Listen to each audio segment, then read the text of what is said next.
our group will discuss the buying merchandise. So the subtopic that I will going to discuss to you is the brand alternatives. So there are two brand alternatives, which is the national brand and the private label brand. So in terms of the national brand, it is an item or product that is owned, designed, produced, and marketed by a vendor and distributed nationally with a recognizable brand name. The national brands companies is a well-known and trusted brands, and despite the fact that such items or products are typically more expensive or have a higher price, the customers still continue to purchase or buy their product. You can find the national brands everywhere. For example is Hershey Foods, Ford, Colgate, Palmolive. Most of the customers prefer the national brand because they are considered to be more reliable and familiar, and of course, they want to purchase a product that have a higher quality. And to become a national brand, a company needs a years of growth and success in the industry. As a matter of fact, the national brand began from a small business, and only a few corporations become well-known and gain the trust of their customers. The national brand tend to use the media advertising extensively to create and maintain the brand awareness among their customers. This also helps them to be the most recognizable brand. So let's proceed to the advantages and disadvantages of the national brand. The first advantage of the national brand, it reduces the marketing expenses because the brand already has a wide recognition. Second, the national brand has a high level of customer loyalty. So third is, they can distribute the products or items nationwide. Customers are more likely to repeat their purchases if they like the product or items. Lastly, the national brand has a high level of visibility, so the consumers can easily recognize the brand on the shelves of the stores. So now I'm going to discuss the disadvantages of the national brand. So the first is, for the new startups, companies, they need to face or they need to accept the higher cost. Second, if the prices are too high for the customers, there's a possibility that their profit margins will decrease. So the last disadvantage of the national brand, they have no exclusive marketing. So now I will discuss what is private label brands. So the private label brands, it is developed by the retailers and only sold in the retailer's outlet. It can also be defined as a product that a retailer obtains from the third-party manufacturer and distributes it under its brand name. Products sold by the retailer with its own packaging but manufactured by the third party. Like for example, the Tesco groceries. So the Tesco groceries sell ordinary branded items or products such as Heinz baked beans, but also sell their own Tesco value baked beans. So the Tesco will negotiate with the manufacturer to produce baked beans and sell the products with its own label. We all know that business can't do without risk. Through investing in the brand's designs and its packaging, the private label owners risk losing their investment costs in the event of the product failure. So this type of brand can suffer from the lack of customers' trust and recognition that the national brand have. Despite of the risk, the private label products are more and more popular due to the consistency and the affordability. So there are 4 types of the private label brands. First is the premium, the second is the copycat, the third is exclusive, and lastly, the generic brand. So in terms of the premium brands, it is comparable to the manufacturer's brand quality but maybe slightly lesser price. So many business and consumers are confused with the terms of premium brands and with the luxury. Premium branding really means that the consumers are willing to make trade-offs just to experience the brand. Like for example, a clothing brand may be considered as a premium brand because its products are better quality, or maybe because they are made from ethically sourced fabric using socially aware production processes. So in terms of the copycat, it It imitates the manufacturer's brand in a number of ways, specifically when it comes to the appearance and the packaging of the product. So these products are offered at a lower price and are usually considered to be lesser quality. You will spot these products or items on some stores because you might accidentally pick one up, thinking it is the national brand due to the similar coloring and packaging wording. One of the example of the copycat brand is the Head and Shoulder and the Anti-Dandruff. So in terms of the exclusive brand, it is sold exclusively by the retailer even though it is designed and manufactured by the national brand. Products have slightly different features and model numbers for the same product being sold in a different retail stores. That's why the consumers cannot compare the product features and the product price. In terms of generic brand, it offer a no-frills product at a lower price for those customers who are price sensitive and have a little or no promotions and have a plain packaging.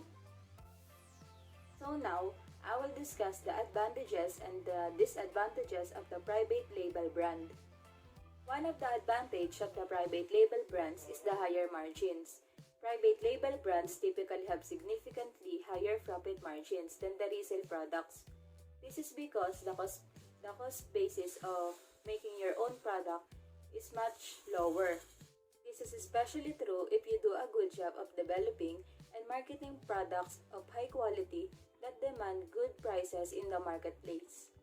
So supermarkets routinely use private labels to fetch strong profit margins that offset minimal gains on top brands industry with high cost of acquisition. The second advantage of the private label brands is the exclusivity. Private label brands is one way to separate yourself from the competitors.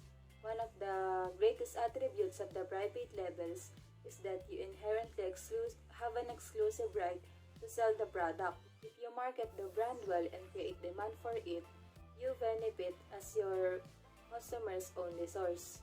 This contributes to your ability to charge premium prices, and you attract more customers to buy additionally items when in your stores. Fashion retailer Buckle, for instance, has its branded PKE jeans but also sell many other clothing brands.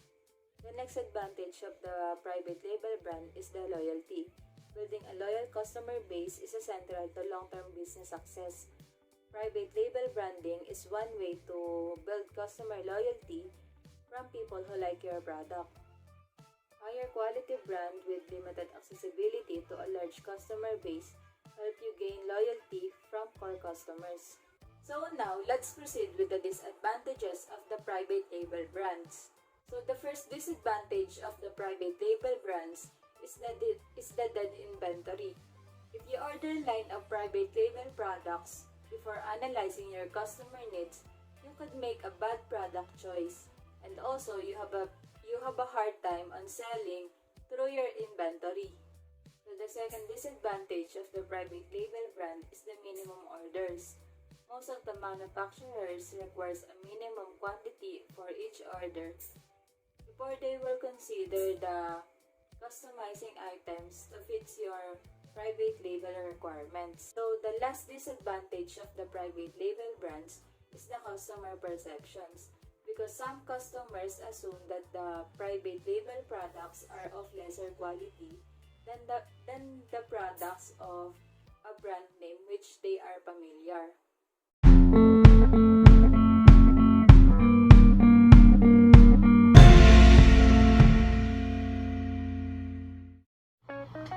Thank you, Ms. Elsa.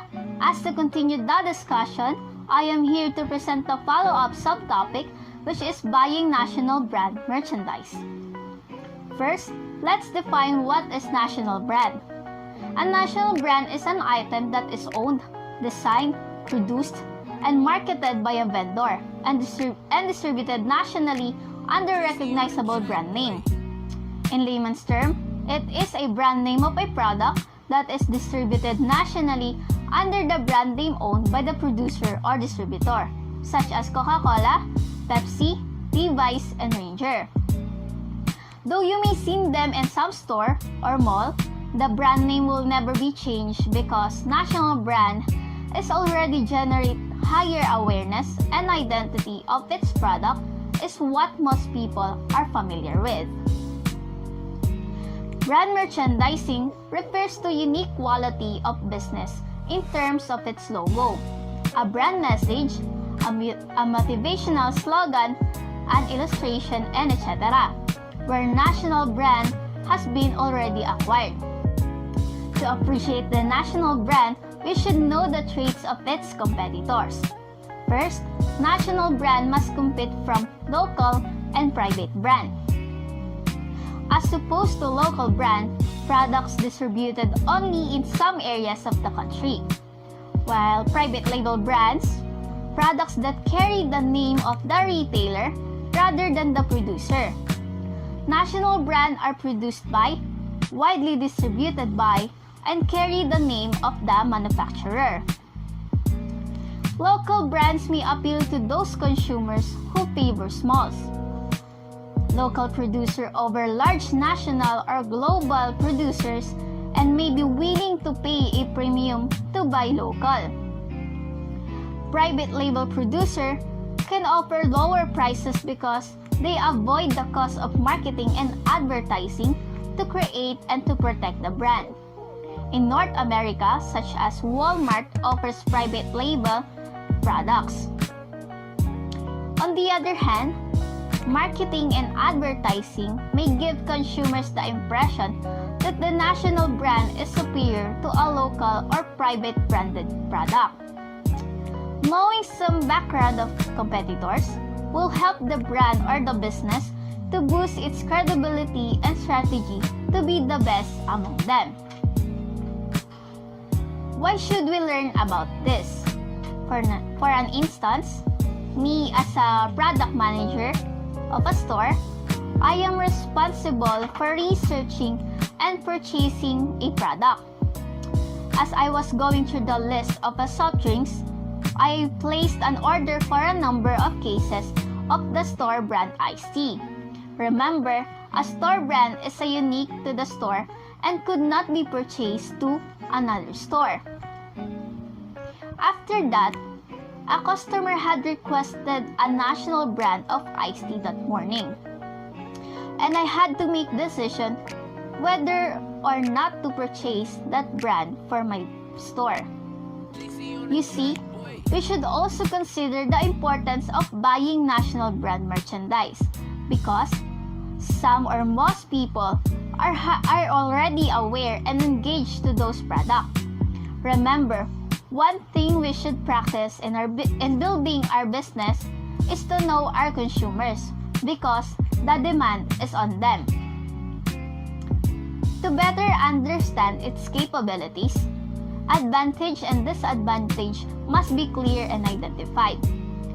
First, let's proceed to the advantages. Refer to the example I had given earlier. As contemplated purchasing the national brand of iced tea, I thought about how my store could benefit from it. First, it reduced marketing expenses because the brand is already widely known. You don't need to exert an effort, especially financially, because it already set an awareness. Second is that it is preferred by the customers because they already know the product compared to the lesser known store brand. People tend to repeatedly buy or be loyal to the product when they already know and experience it. Lastly, fewer risks because depending on the terms of the contract, the manufacturer would absorb the loss. When the company face losses, you will not directly affected from it because you have the control whether to purchase from them or to push through your alternative solution. Before making the decision to purchase, I discussed some of the disadvantages of carrying national brand merchandise with my sister, who owns a clothing store and sells national brands and private label apparel. Private label merchandise is manufactured by the national brand manufacturer but marketed with the store label. My sister shares some disadvantages. First, Margins of profit could be less because customer may be aware of the price of the item. People have this mindset of when the product is from national, it has a higher cost compared to the product that is originally made in their own place. Second, flexibility of their retail outlets could be limited if the vendor requests exclusive rights, and they are not allowed to sell competing national brand. And lastly, sales of the store or private label brand may negatively affected because of the competition with the national brand. National brand tend to outmost local brand in many ways. Next is process of buying national brand merchandise. Let's continue the discussion according to the example I already given. After I get my sister's opinion, she explained what buying process would be for purchasing national brands. For apparel, she meets with vendors a number of times each year and makes a decision many months before the item needs to be delivered to give sufficient time for the clothes to be designed and shipped. Also, she decides in advance the quantity and designs to purchase for each season of the year.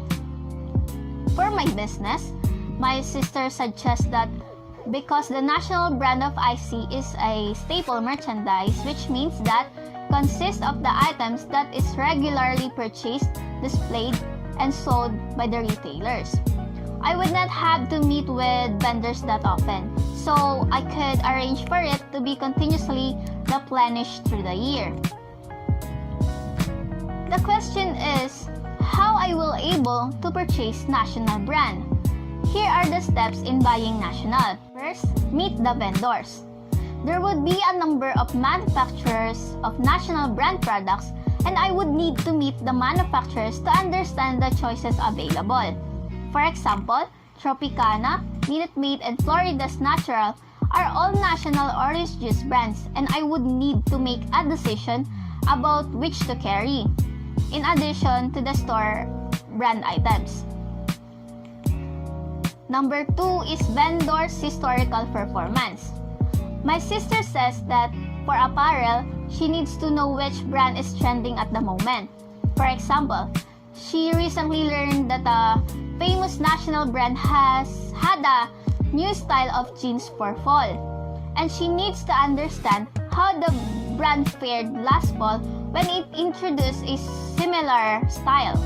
In my case, I would need to learn about national brand iced tea vendors, past performance, and compare it with the different brands available. For example, Nestle, Snapple, or Arizona, to determine which one to carry and if it would be profitable for me to carry the brand in my store. Next is negotiate the pricing and the terms of the product. I will not elaborate it, but give you a glimpse of idea about it because it will be discussed to the following subtopic. Another important element is to negotiate the pricing and terms of contract with the vendors. The vendors would have different contracts and terms for different retail outlets, and some of terms would need to be negotiated. And lastly, purchasing source. Decision about where to buy from are important. My sister suggests contacting 2 ways of purchasing products. First is wholesale distributors, and second, attending the trade shows. 2 had different ways and terms which I should deeply think about in choosing producers because they are the ones who are responsible to give a supplies that I will be selling in my store. And that's how retailer should buy national brand. The next topic will be discussed by Ms. Laog.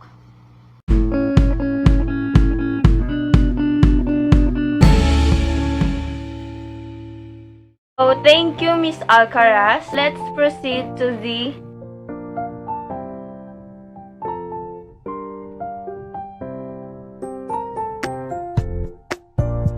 What is private label?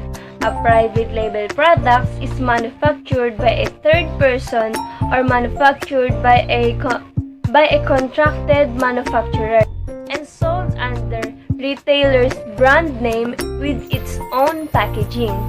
Companies use private labeling, pay less for their product, and a private label retailers experience 10% higher profit margins than traditional companies. The hard part when it comes to private labeling is sourcing the best private label manufacturer with a low-cost products to you. In private labeling, there have some benefits, which is the direct dealing with your suppliers and sources, ability to create your own unique image, more control over pricing, marketing, sales, and distribution, and allows retailers to get product quickly. Almost every consumer product category has both branded and private label offerings, including personal care, beverages, cosmetics, paper products, household cleaners, condiments and salad dressings, dairy items, and frozen foods.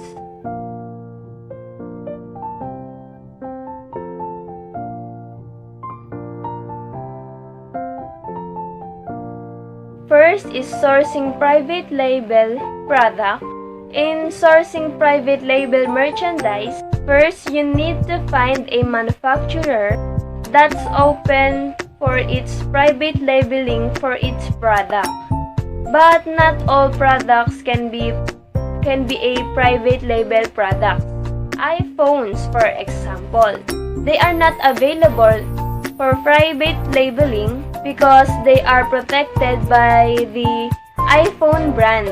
Typically, products that can be private label include things like water bottles, mugs, foods that can be branded by your own brand name and packaging. However, each has their own private label but are made by the same manufacturer. They are identical products, just labeled differently. When sourcing products that are available for private labeling, you may have to look outside your own country.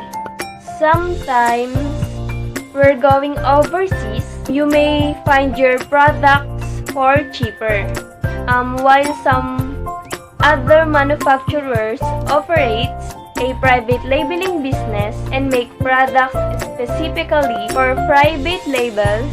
Other manufacturers are sometimes willing to make a cheaper version just for you. After the sourcing, next is developing private label products. When you already have a manufacturer that willing to supply an unlabeled products for you. Next is you need to create your own brand and its own packaging. You need to advertise and market your own brand name. When you have your customer, presenting your private label is easy. But we all know that you must to invest in every business that you plan to create. When it comes to packaging, it must catch the attention of your customer and clearly show what's your product emphasizing. Don't copy what the manufacturer states about that product. Branding and design is the essential part of a private label process. Even a good product won't sell if it's not well designed and presented. In short, aim for consistency, eye-catching visual, and a tone that reflects your brand identity in all your design elements. Some manufacturer offers a service wherein you just have to send your design and packaging and your logo, and they will do it for you. But others, they don't do that. They will send to you the products as it is. And you are the one who will produce for your own logo, stickers, and many more. If you plan to source goods and materials overseas, you should be aware of many unique problems that may arise. Typically, the problem that you may encounter sourcing overseas is: first is the lower perceived quality for customer. Second is the little intellectual property protection. Fourth, language and communication barriers can be difficult to navigate. Fifth, difficulty to verify manufacturer and visit on site. 6. Longer shipping time. 7. Cultural differences in business practices. 8 is product information and customs clearance. Lastly is less payment security and resource.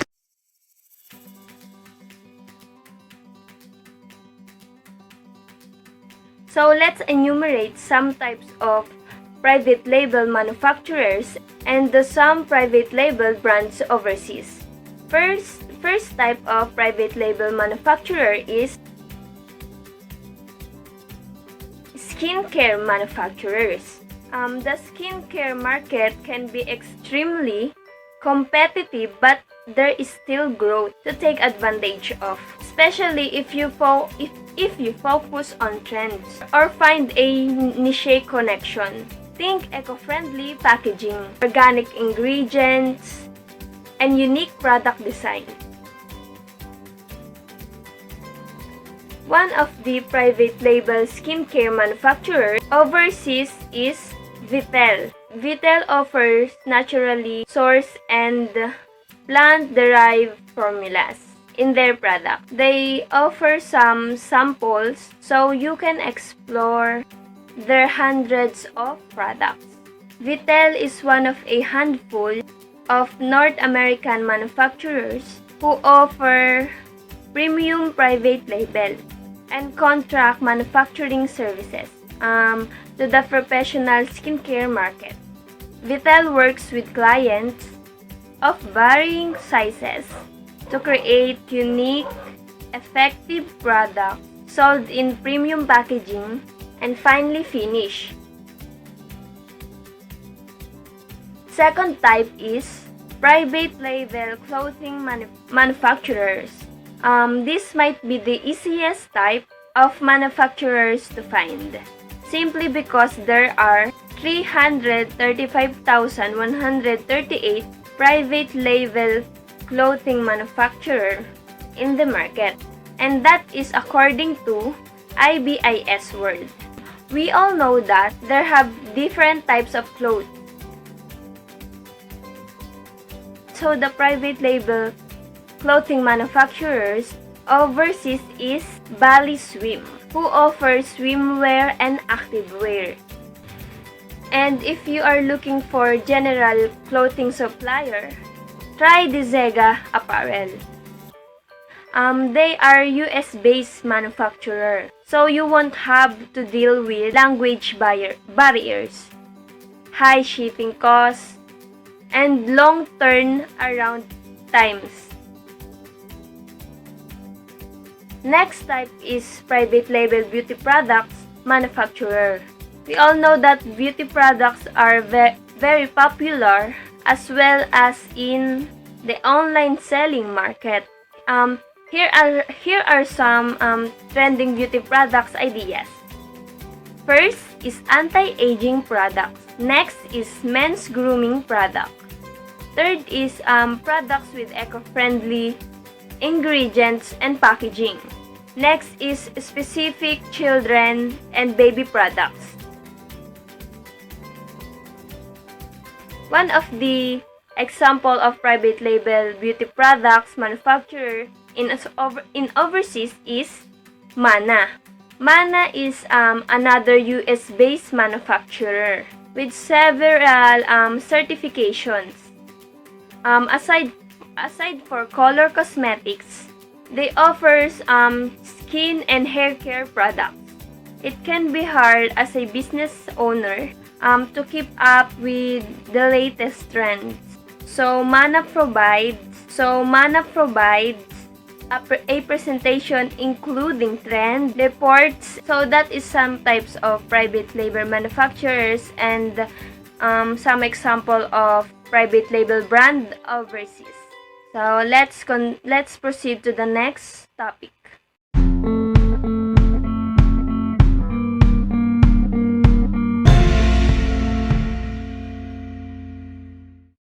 Good day. My topic is about negotiating with vendors.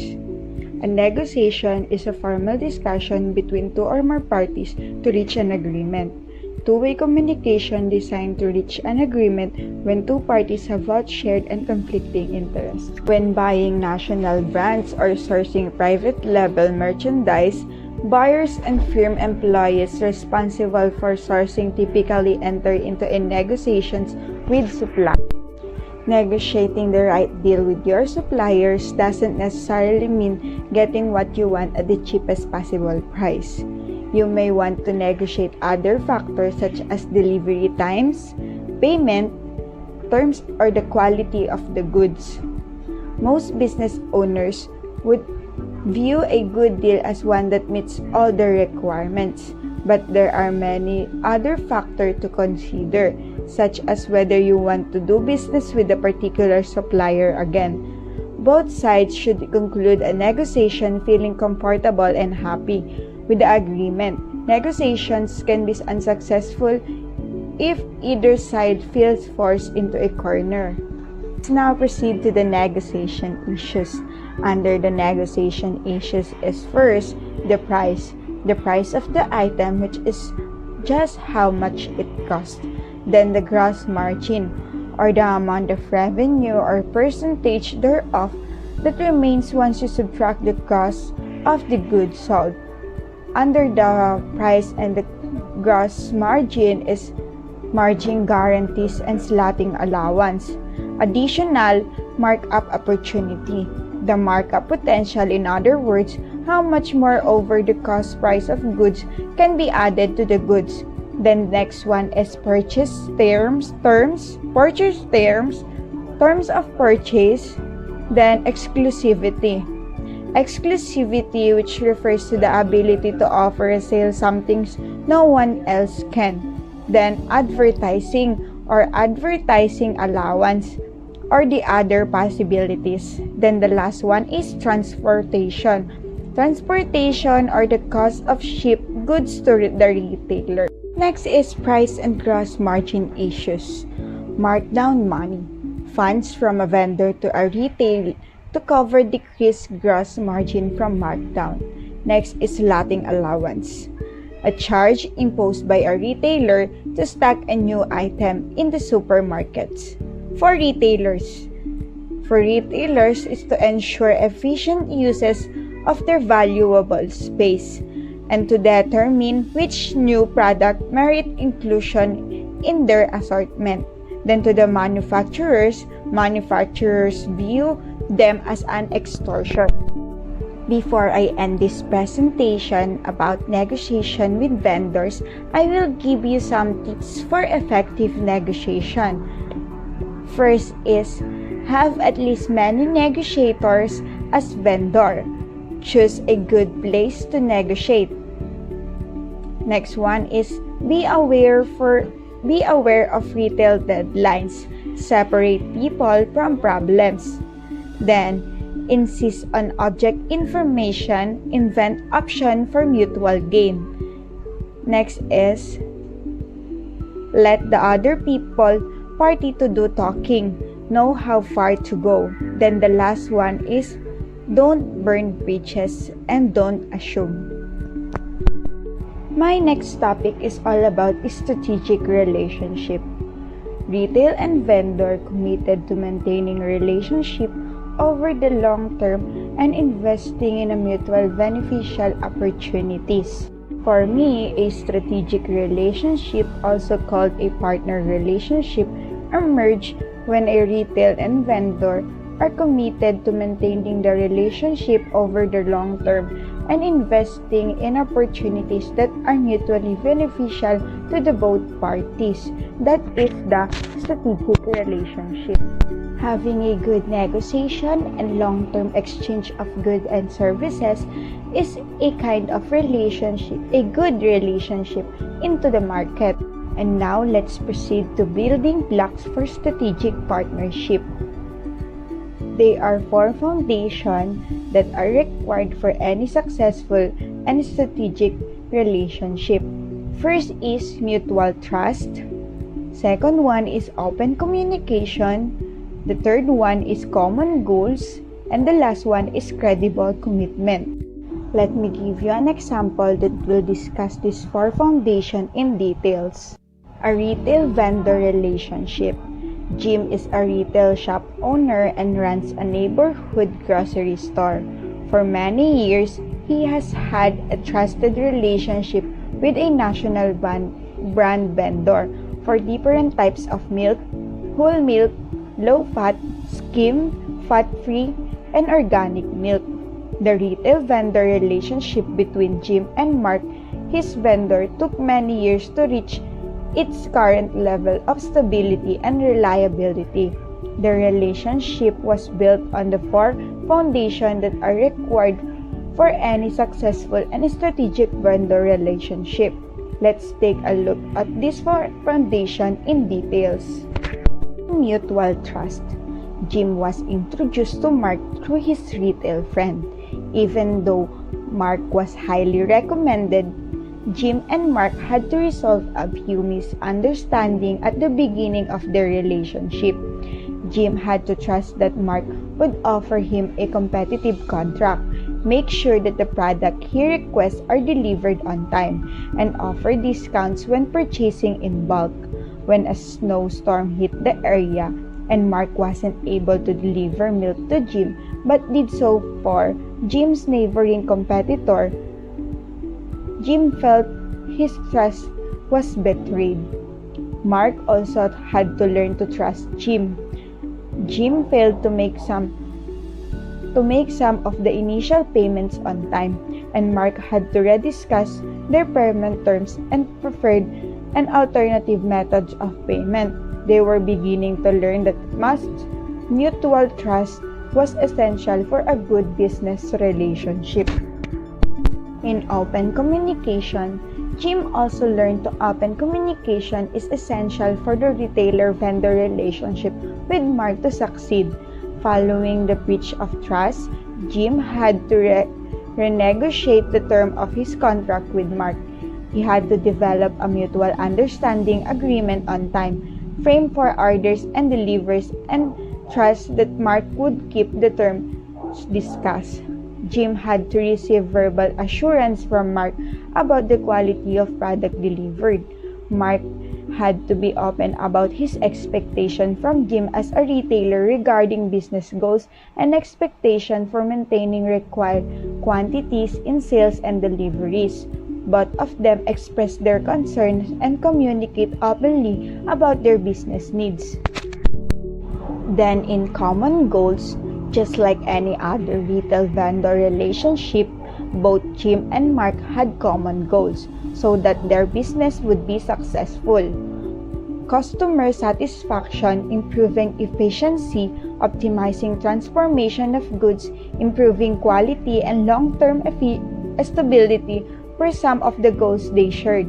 They implemented a system that would automate orders between vendors and retailer, and where Jim could communicate customers' feedback he received to Mark.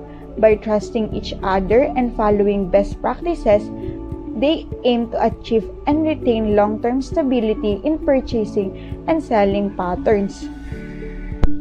The last but not the least foundation is credible commitments. Mark and Jim also work on credible commitments towards tangible investments in their relationship. They periodically met to discuss and implement plans to improve the product that Mark supplied in order to maintain higher profits. Mark invested in Jim's stores and helped improve visual displays, trains for sales personnel, and suggest ways to promote product. This helped Jim's business and indicate Mark's long-term commitment to their retail vendor relationship. That's all for the strong foundation for having a strong relationship or strategic relationship. And now, to end this discussion, let's proceed to the building partnering relationship. They have two, the discrete and partnering. Under the discrete are one purchase at a time, short term, focus on price, win-lose negotiation, and governed by contract. And now, in the partnering, anticipate future, long-term, consider all elements, win-win collaboration, and last, governed by trust. That's all. Thank you.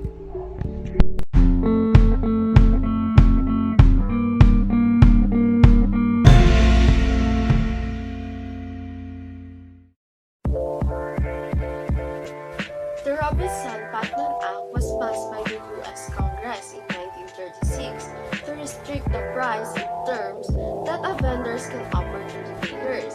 In other words, it makes it illegal for a manufacturer or a wholesaler to sell retailers the same quantity of a goods at two different prices. Price discrimination. So that's illegal under the Robinson-Patman Act.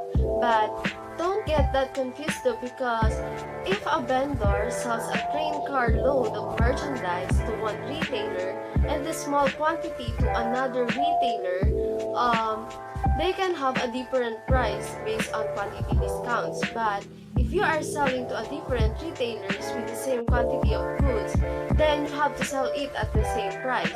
That's a protection for price discrimination. Commercial bribery. Commercial bribery occurs when a vendor offers or a buyer asks for something of value to influence purchase decision.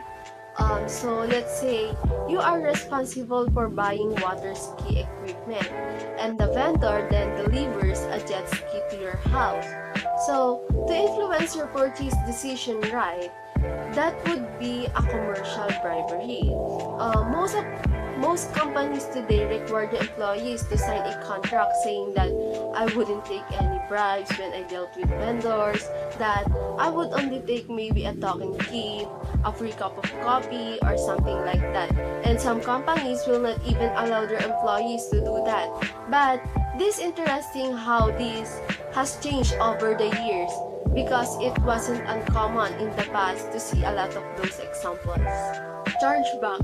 Other thing that we can negotiate with our vendor is chargebacks. It is a practice used by retailers in which they deduct money from the amount that are owed by the vendor. For example, maybe I bought a lot of merchandise to be delivered to the stores for August the 1st, and the vendor was slow at delivery, and they didn't deliver till the end of August. Well, I've incurred expense because I've lost a lot of back-to-school sales, and so maybe I would negotiate with the vendor and then issue a chargeback to the vendor for some of that money. Another example of chargeback would be, let's say, defective merchandise. If the merchandise comes in the store and there's a missing button or defective some way, then we could charge that back to the vendor as well. Don't get the term chargebacks mixed up with buybacks. Buybacks is activities engaged in when the vendors actually go into the retail store and buy back merchandise.